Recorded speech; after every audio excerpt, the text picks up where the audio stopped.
Почитувана госпожа Валентина Дисовска, председател на Националната платформа за женско предприемниštvo, почитувани представници на медиумите.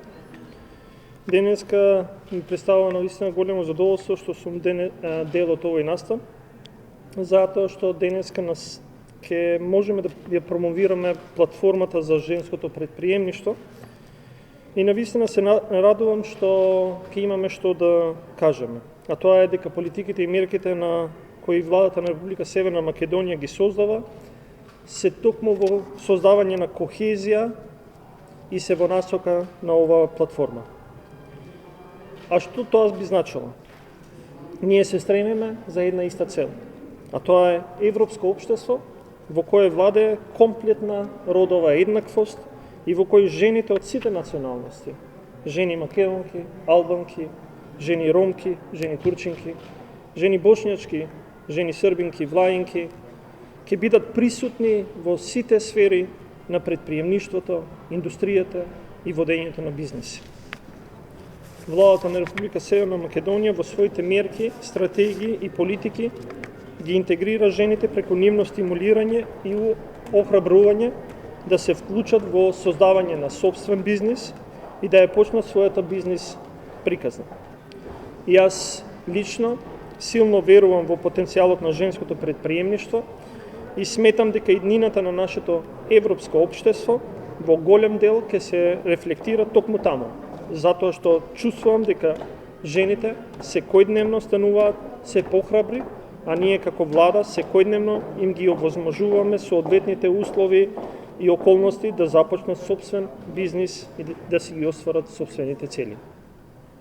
Стратегијата за женско предприемниštvo 2019-2023 година беше презентирана во 2018 година. А јас во наредните години очекувам да добиеме сосема поинаква слика и статистика за состојбата на женското предприемниštvo.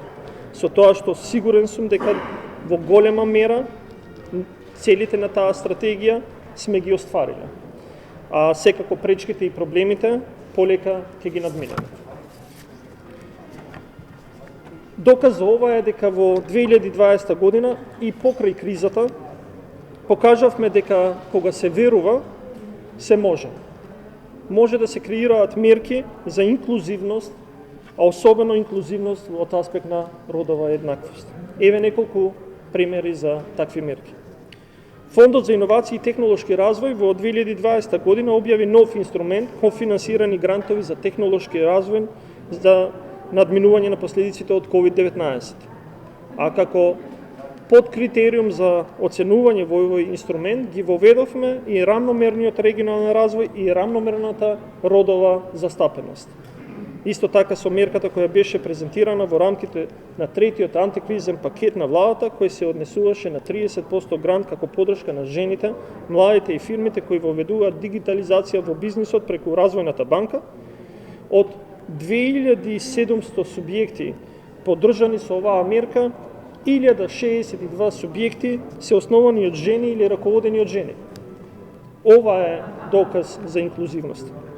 Но не застануваме тука, продолжуваме понатаму со уште поголеми идеи и уште поголеми заеднички проекти кои ќе помогнат во остварувањето на заедничката цел, а тоа е инклузивно и европско општество за сите. Благодарам. Nderuara zonja Valentina Disovska, kryetare e platformës nacionale të sipërmarrësisë së grave, të nderuar përfaqësues të mediave. Kam nderin të jem pjesë e ngjarjes së sotme, ku gjithashtu promovohet platforma nacionale e sipërmarrësisë së grave dhe më gëzon fakti që politika dhe masat që i krijon qeveria e Republikës së Maqedonisë së Veriut janë pikërisht në kohezion me këtë platformë. Që do të thotë se së bashku ne përpiqemi për të njëjtin qëllim, një shoqëri evropiane në të cilën ka barazi të plot gjinore dhe në të cilën gratë të gjitha nacionaliteteve, gratë maqedonse, gratë shqiptare, gratë rome, gratë turke, bosnjanke, gratë serbe, vlehe, do të jenë të pranishme në të gjitha sferat e sipërmarrësisë, industrisë, inovacionit dhe biznesit. Qeveria e Republikës së Maqedonisë së Veriut, me masat, strategji dhe politikat e saj, i integron gratë duke i stimuluar dhe inkurajuar që ato të përfshihen në krijimin e biznesit të tyre dhe të fillojnë historinë e tyre të biznesit. Fuqimisht besoj në potencialin e sipremësisë së grave dhe mendoj se e ardhmja e shoqërisë sonë evropiane do të reflektohet kryesisht atje. Sepse mendoj se gratë po bëhen më të guximshme çdo ditë dhe ne si qeveri u sigurojmë atyre kushtet e duhura dhe rrethanat për të filluar biznesin e tyre dhe për të realizuar idetë e tyre inovative. Fondi për Inovacion dhe Zhvillim Teknologjik në vitin 2020 publikoi një instrument të ri, grantet e bashkëfinansuara për zhvillim ekonomik teknologjik për tejkalimin e pasojave nga COVID-19. Dhe si nën kriter për vlerësimin në këtë instrument prezantoi zhvillimin rajonal të barabartë dhe përfasimin e barabartë gjinor. Gjithashtu me masën në fjalë që u prezantua brenda pakës së tretë antikrizë të qeverisë, e cila i referohet granteve prej 30% për të mbështetur gratë të rinjt dhe kompanit nëpërmjet bankës zhvillimore. Nga gjithsej 2700 subjekte të mbështetura nga masa, 1060 janë subjekte të themeluara nga gra ose që drejtohen nga gra. Por ne nuk ndalemi këtu. Vazhdojmë më tej me ide edhe më të mëdha dhe projekte edhe më të mëdha që do të ndihmojnë në arritjen e qëllimit të përbashkët. Një shoqëri gjithëpërfshirëse dhe europiane për të gjithë. Ju faleminderit. Почитувани, денеска се собравме овдека за да говориме за една тема на која што веќе работиме десетина години. Десетина години говориме и работиме на тема женско предприемништво и јакнење на женското предприемништво. Она кое што денеска ќе го промовираме е проектот кој што е финансиран од Европската унија и кој што се нарекува Национална платформа за женско предприемништво. Што тоа значи?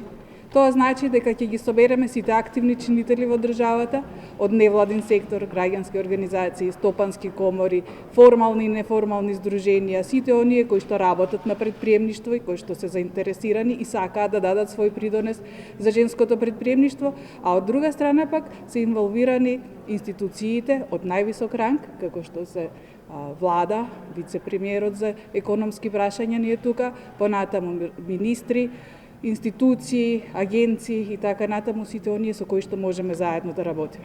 Националната платформа за женско предприемништво ќе гради капацитети на невладиниот сектор, ќе гради капацитети на жените предприемачки, ќе гради капацитети помеѓу институциите од највисоко до најниско ниво. Не во значење на градење капацитети како непознавање на темата, туку напротив, градење на капацитети за креирање свесност за потребите за јакнење на женското предприемништво. Зошто ни е важно да имаме јакнење на женското предприемништво? Важно ни е затоа што женското предприемништво ќе придонесе за економско јакнење на целата држава, на целото општество, на фамилијата, па и на децата во своите фамилии. Така да сите заедно да работиме и да ја направиме оваа држава достоинствено место со зајакната економија, каде што жената предприемач ќе биде носител и столб за јакнатата економија. Благодарам.